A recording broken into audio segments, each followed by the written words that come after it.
Saudara, sebanyak 176 jamaah haji asal Kabupaten Pd Jaya sudah tiba pada hari ini. Semua jamaah asal Kabupaten Pd Jaya dalam keadaan sehat. Sementara itu jamaah haji asal Pd Jaya juga tergabung di kloter 10 dan kloter 12.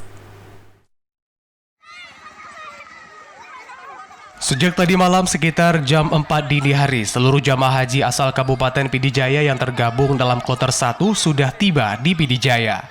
Jamaah haji Pd Jaya tergabung dalam kloter 1 bersama jamaah haji dari Kabupaten Aceh Besar dan Kota Banda Aceh.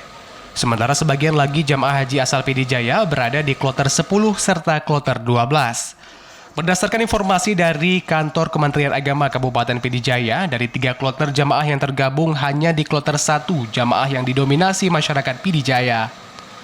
Sementara itu, Kepala Kantor Kemenak Kabupaten Pd Jaya, Ayani, menyebutkan untuk kloter 10 dan kloter 12 akan bergabung dengan kloter jamaah lainnya asal daerah lain. Jamaah tersebut akan tiba secara berangsur seperti saat keberangkatan.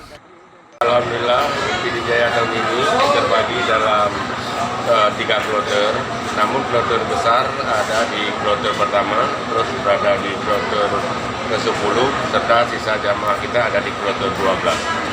Ini yang pulang hari ini kloter berapa, Pak? Yang hari ini alhamdulillah kita kloter pertama dengan jumlah jamaah 176 jamaah, dan alhamdulillah semua jamaah Pd Jaya dalam keadaan sehat dan pada hari ini sudah berada di Pd Jaya.